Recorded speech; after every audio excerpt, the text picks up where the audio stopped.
I'm done waiting for you to find a wife, Geon-woo. So I brought her to you myself. When Madame Sun-hee, the formidable matriarch of the family, said those words, her son expected a timid mafia socialite in silk and diamonds. Instead, the heavy oak doors opened, and in walked a girl who looked like she had lost her way on the streets of Seoul. An African girl with striking, fair-skinned beauty, rocking an oversized leather bomber jacket, faded jeans, and scuffed combat boots. No bow, no smile. Just an unbothered smirk as she looked around the multi-million-dollar penthouse like it was a cheap waiting room. Geon-woo stared at her in total disbelief. Where in the world did his mother pull this tomboy from? Welcome back to African Kdrama Diaries. Do us a quick favor. Hit that subscribe button, smash the like button, and turn on all notifications so you never miss interesting stories like this. The rain over Seoul beat against the floor-to-ceiling windows of the Gangnam penthouse, blurring the neon grid of the city below into streaks of blood red and gold. Geon-woo stood by his heavy mahogany desk, swirling a glass of neat bourbon. The amber liquid caught the faint red glow of the city lights outside. He listened to the furious, echoing footsteps marching down the marble corridor outside his executive suite. Two of his top syndicate enforcers were currently getting berated by a voice that made his jaw tighten. His mother. Down the hall, raised voices cut through the hum of the penthouse air conditioning.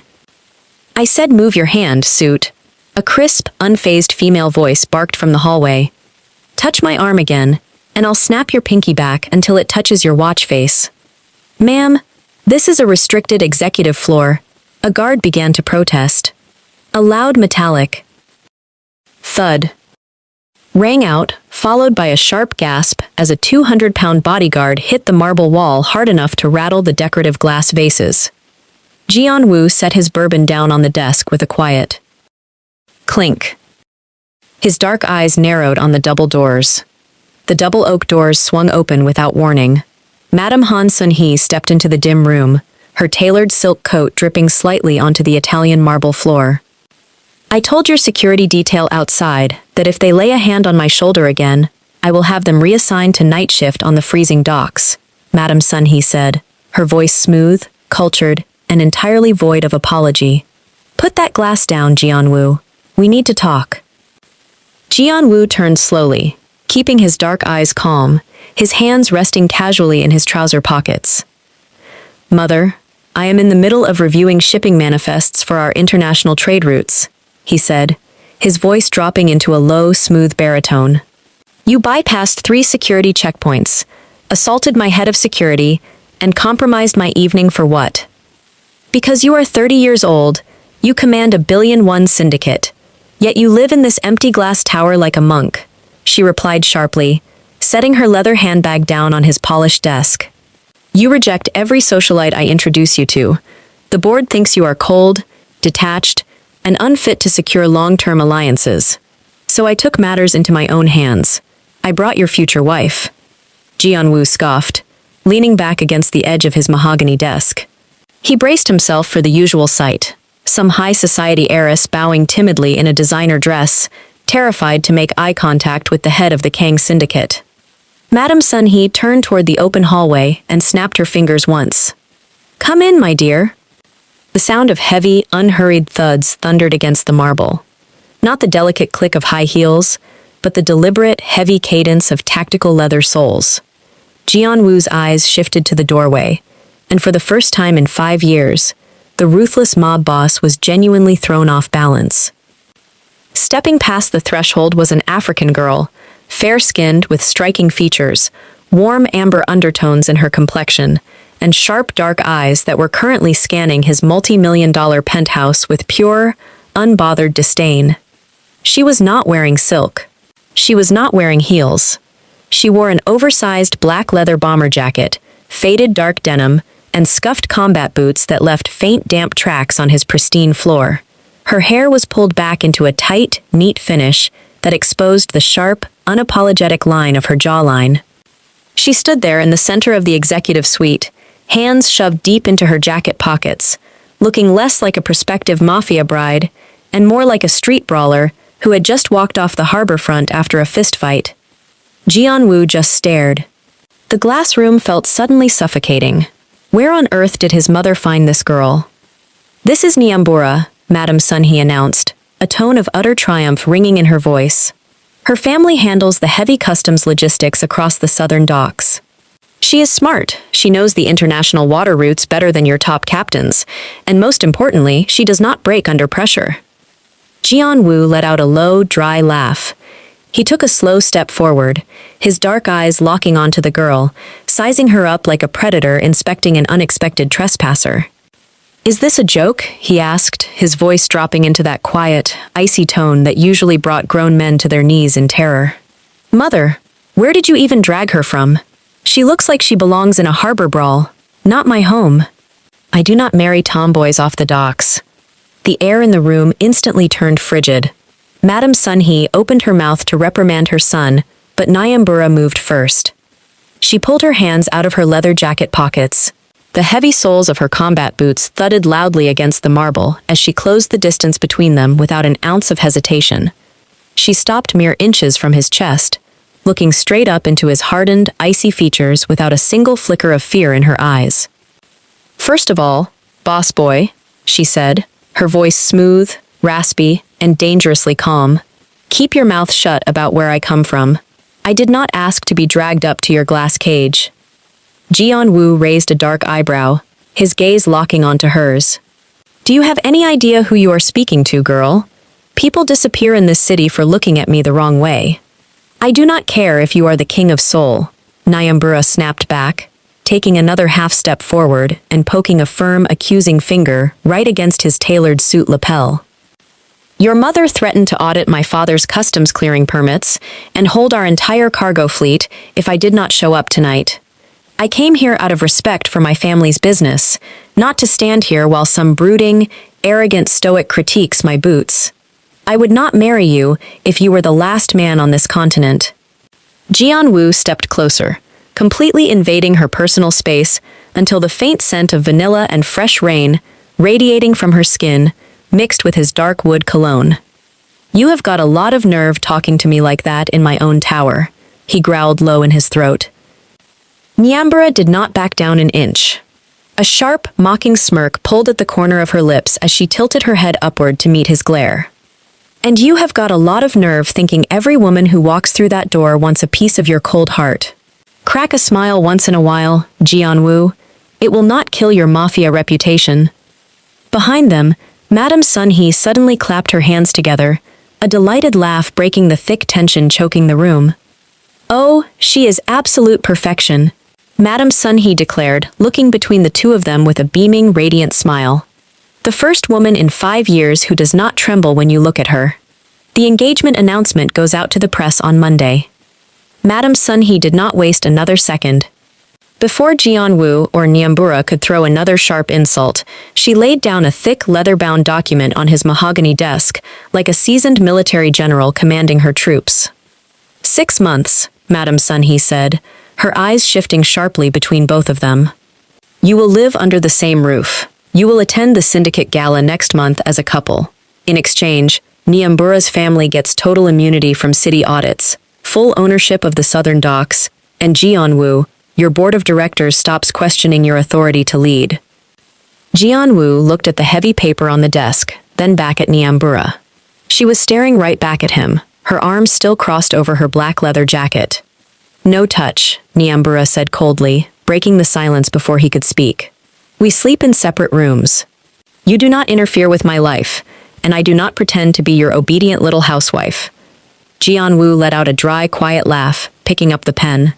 "Agreed. I have no interest in touching a woman who acts like a street brawler." "Good," she replied, her dark eyes flashing with fierce pride. "Then give me the pen." 10 minutes later, the contract was signed, but the ink was barely dry on the cream parchment before Geon-woo's private encryption phone vibrated violently against the mahogany wood. He picked it up, pressing the receiver to his ear. He listened for 3 seconds before his expression hardened into complete ice. "Rival men are at the Incheon docks," his chief lieutenant reported over the speaker, panic bleeding through the receiver. "Park Ji-won's crew just intercepted the midnight shipment. They brought 30 armed men and they are tearing through the heavy shipping containers. Nyambura's head snapped up instantly. The relaxed stance vanished, replaced by an electric, deadly focus. "What did you just say?" she demanded, stepping toward the desk. "That midnight arrival is my father's shipment. Those containers hold high-value machine parts for our entire fleet." "Stay here," Geon-woo ordered smoothly, grabbing his tailored charcoal coat off the back of his chair and pulling a sleek, customized firearm from his desk drawer, checking the chamber in one fluid motion. "My men will handle it. It is syndicate business now." "Like hell I am staying here," Nyambura snapped. She stepped right in front of him so fast he almost bumped into her chest. "That warehouse belongs to my family. Those men are touching my father's livelihood. You think I am going to sit in this luxury glass cage while your suit-wearing bodyguards mess up the water routes I have worked on since I was 15 years old?" Geon-woo stared down at her, caught completely off guard. Most women in his world would run for the panic room at the mere whisper of an armed raid. Nyambura was already tightening the laces on her heavy combat boots, ready for outright war. "Fine," Geon-woo growled, motioning for his top enforcers to fall in line behind them. "Try not to get shot." "Do not worry about me, boss boy," she smirked, stepping right beside him into the private express elevator. "Worry about your tailored suit." The dark docks of Incheon were a total war zone. Floodlights cut through the thick rain, revealing armed men tearing open steel crates near the edge of the dark ocean water. Sparks flew off the metal cranes as machine gun fire echoed across the harbor. Geon-woo's fleet of black sedans pulled up, tires screeching to a violent halt behind a high wall of stacked shipping containers. "Stay behind the vehicles," Geon-woo yelled over the roar of thunder and gunfire, drawing his weapon as he stepped out into the pouring rain. "I know this dockyard better than your GPS, Geon-woo," Nyambura shouted back, ducking low as a spray of bullets hit the driver's side door. "Container Yard C has a high catwalk. If Park Ji-won's men take the crane tower, your boys are fish in a barrel." Before he could pull her back, Nyambura sprinted low through the pouring rain, slipping between two massive red containers like a shadow. "Nyambura?" Geon-woo barked, but he had no choice but to push forward. Geon-woo moved with cold, terrifying precision. He moved around the perimeter of the primary warehouse, firing precise rounds that dropped 3 attackers instantly. He moved like a shadow in the rain. High society elegance turned into pure lethal tactical movement. Up on the high steel catwalk, Nyambura sprinted through the gale force winds. Rain hit her face, but her eyes were fixed on an enemy gunman aiming a heavy rifle down at Geon-woo's pinned-down guards. She didn't hesitate. Spotting a heavy iron wrench lying on a tool trolley, she snatched it up, sprinted forward, and swung it with all the force in her body. Clang! The heavy iron hit the gunman's shoulder with a sickening crunch. He dropped his weapon with a scream, but a second gunman turned his weapon straight toward her chest. Nyambura dropped to her knees, sliding across the slick steel grating of the catwalk just as a volley of bullets tore through the air where her head had been. She kicked out hard with her heavy combat boot, catching the second man square in the kneecap. He buckled with a groan, and Nyambura stood up, driving her elbow hard into his nose, knocking him flat on his back. Down on the main concrete floor, Geon-woo pushed past a burning storage crate. He fired 2 rounds, clearing the path to the main shipping office. But as he ducked around a heavy steel corner, a tactical flashbang skipped across the wet pavement and landed right at his boots. A blinding white light exploded. A sudden, high-pitched ringing deafened his ears, throwing his vision into an absolute blur. Geon-woo stumbled back against the wet corrugated wall of a container, his eyes burning, his balance completely gone. Through the white haze, he saw 2 of Park Ji-won's top mercenaries step out from the shadows. They held heavy iron pipes raised high, aiming straight for the back of his exposed head while he was disoriented. Geon-woo raised his weapon to fire, but his hands were shaking, and his vision was spinning too fast to target them. Thwack! A loud, sickening sound of metal hitting bone echoed through the downpour. Geon-woo forced his eyes open, blinking back the tears from the flashbang. One of the heavy mercenaries was crumpled on the wet concrete floor, clutching his broken jaw. Standing right over him was Nyambura. She held the heavy metal wrench in her hand. Rain soaked her face, locking a few dark strands of hair against her fair skin. She did not look scared. She looked absolutely furious. Before the second attacker could even process what had happened to his partner, Nyambura moved. She swung low, sweeping her scuffed boot right into his front knee, dropping him down to his joints. She followed through with a clean, devastating right hook that sent the man crashing violently into the side of a steel shipping container. He hit the floor cold. She stood over both fallen men, breathing heavily, wiping rain and stray oil off her nose with the back of her wet leather sleeve. Geon-woo blinked away the remaining blur, looking at her in total, stunned silence. His heart was hammering in his chest, not from the gunfight, but from the sight of the girl standing in front of him. Nyambura turned around slowly, resting the heavy wrench over her shoulder. She tossed a cool, arrogant glance down at the syndicate boss who was still recovering against the container wall. "You okay there, Geon-woo?" she asked, her voice raspy, a small, dangerous smirk pulling at her lips. "Or do you need a Tomboy to carry you back to your expensive car?" For the first time all night, Geon-woo did not glare. He did not issue a cold command. He just stared at her, soaked in rain, standing over two knocked-out syndicate enforcers, looking entirely unstoppable. "I have the situation under control," Geon-woo said softly, though his voice lacked its usual icy bite. "Right," Nyambura chuckled, tossing the wrench onto the concrete with a loud metallic crash. "That's why you were 2 seconds away from getting your skull caved in by a lead pipe. You owe me a new jacket, boss boy. This one is covered in your syndicate's mess."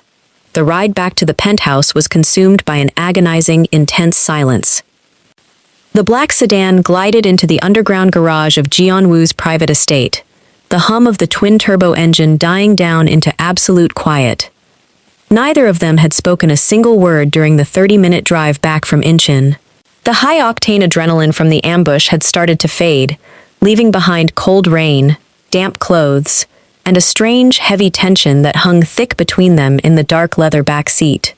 Geon-woo pushed the heavy door open and stepped out into the warm, yellow light of the private elevator bay. Nyambura followed right behind him, her scuffed combat boots squeaking slightly against the polished concrete floor. She still had her black leather jacket zipped tight, a small cut bleeding near her cheekbone, but her chin was held high, completely unbothered by the cut or the cold. Geon-woo glanced sideways at her as the private elevator doors slid shut. The quiet luxury of the penthouse elevator felt completely out of place compared to the blood and rain of the dockyard war zone. "You are bleeding," Geon-woo said, his low baritone voice echoing in the small room. Nyambura did not look at him. She reached up casually, touching her cheekbone with the back of her fingers, leaving a small streak of dark crimson against her skin. "It is just a scratch," she replied dismissively. "I have had worse from slipping on wet boat cranes. You should check your suit, boss boy. You have got dock dust all over your expensive shoulders." Geon-woo did not laugh. He didn't make a sarcastic remark. He reached out, his long, warm fingers catching her wrist before she could pull her hand away. His grip was firm, surprisingly warm, and entirely unexpected. Nyambura froze. Her eyes snapped up to meet his. For the first time since they had met, the sharp, unbothered smirk melted off her face, replaced by a sudden flicker of genuine shock. "Come here," Geon-woo said quietly, pulling her gently out of the elevator as the doors chimed open into his private master suite. He led her into the massive master bathroom. The room was lined with dark slate marble, lit only by warm golden backlighting. Geon-woo pointed to a high leather stool near the double vanity mirror. "Sit," he commanded, stepping over to a hidden mirrored cabinet and pulling out a sleek silver first aid kit. Nyambura remained standing near the doorway, her arms crossed tight over her leather jacket. "I told you, I do not need a babysitter. I can clean my own face. If my mother sees you walking around my home, looking like you survived a street brawl, she will double our engagement sentence," Geon-woo replied, unscrewing a small glass bottle of antiseptic. "Now sit down before I make you sit." Nyambura narrowed her eyes at him, her chest heaving slightly. But after a long beat of silence, she let out an annoyed sigh and stepped over to the stool, sitting down with a heavy thud. "Fine. But if you burn my skin with that stuff, I am punching you straight in the throat." Geon-woo stepped close, standing right between her knees as she sat on the stool. He pulled a fresh piece of cotton, soaking it in the cool antiseptic liquid. He leaned down, bringing his face inches from hers. Up close, without the blinding rain or the harsh dock floodlights, Geon-woo could actually take her in. Her skin was smooth, glowing softly under the warm bathroom lights, her dark eyes framed by thick lashes. She smelled like ocean salt, rain, and a subtle trace of warm vanilla. Nyambura held her breath as he pressed the cool cotton against the cut on her cheek. "Hold still," Geon-woo whispered, his dark eyes fixed entirely on her face. Nyambura winced slightly as the antiseptic stung her skin. Instinctively, her fingers reached out, gripping the dark fabric of his tailored suit jacket to anchor herself. Geon-woo did not pull back. Instead, his thumb brushed softly over the edge of her jawline, wiping away a stray drop of rainwater. The silence between them suddenly felt dangerous. The cold mob boss and the dock tomboy were standing so close their chests were nearly touching with every breath. "You fight well for someone who works in freight logistics," Geon-woo said softly, his thumb lingering against her jaw a second longer than necessary. Nyambura swallowed hard. Her sharp eyes locked onto his lips before darting back up to meet his gaze. "You grow up around 4 older brothers on the docks. You learn how to swing a pipe," she replied, trying to keep her raspy voice steady. "What about you? I thought Mafia bosses just ordered other people to pull triggers." "I do," Geon-woo said, leaning in just a fraction closer. "But I prefer handling dangerous things myself." Nyambura's heart gave a sudden, heavy thud against her ribs. She felt the intense warmth radiating off his chest, the faint scent of dark wood and bourbon wrapping around her senses. For a terrifying second, she thought he was going to kiss her right there on the vanity stool. And even more terrifying, she realized she had no intention of pulling away. Before either of them could break the pull, the loud, intrusive chime of the master bedroom intercom shattered the heavy atmosphere. Madame Sunhee's voice echoed into the room, bright, cheerful, and entirely unbothered by the late hour. "Geon-woo, dear, I had the kitchen staff drop off fresh linen and herbal tea for your fiancée. Make sure she is comfortable. I will see you both for breakfast at 7 in the morning sharp." The spell broke instantly. Nyambura snapped back to reality, pulling her hand away from his jacket, and stepping off the stool so fast she almost knocked the silver first aid kit off the counter. Geon-woo stood up straight, clearing his throat, his face hardening back into his usual unreadable mask, though his dark eyes never left hers. "Your room is down the hall on the left," Geon-woo said, his voice returning to its cool, steady baritone. "Sleep well, Nyambura. We have a long day tomorrow."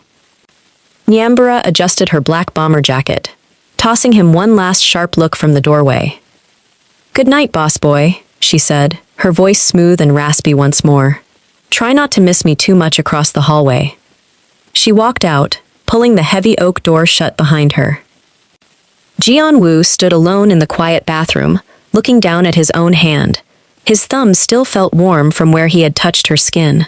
A slow, subtle smirk tugged at the corner of his lips as he looked at his reflection in the mirror. She was going to be an absolute nightmare to live with. And for the first time in 5 years, Kang Geon-woo was looking forward to the morning. The quiet in her guest room across the hallway was deafening. Nyambura lay on the massive bed for nearly an hour, staring up at the high decorative ceiling, completely unable to sleep. Her jaw still felt warm where his thumb had brushed against her skin, and the memory of how close he'd stood in that bathroom was driving her crazy. Unable to take it anymore, she threw back the heavy covers, stepped out into the dark hallway, and marched straight toward his master suite. Before she could even knock, the heavy oak door swung open. Geon-woo was standing right there in the doorway, still fully awake, his dark eyes meeting hers in the dim hallway light. "Couldn't sleep either, boss boy?" she asked, her voice smooth and raspy in the quiet night. "Not even a little bit," he whispered, his voice low and rich.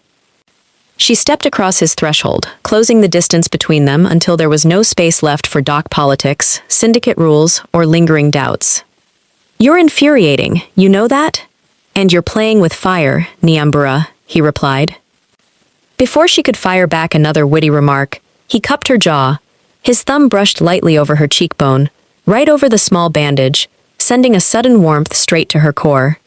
He leaned down, and in one swift, breathtaking second, His lips met hers. It wasn't a gentle, timid kiss. It was deep, hungry, and full of every unspoken word they had been throwing at each other since the moment she walked into his penthouse in scuffed combat boots. Her hands instinctively found their way up to his broad shoulders, gripping his shirt to keep her balance, as the world around them completely melted away. When he finally pulled back just an inch, both of them breathless, his dark eyes burned into hers. "Okay, so maybe you aren't completely insufferable," she managed to gasp.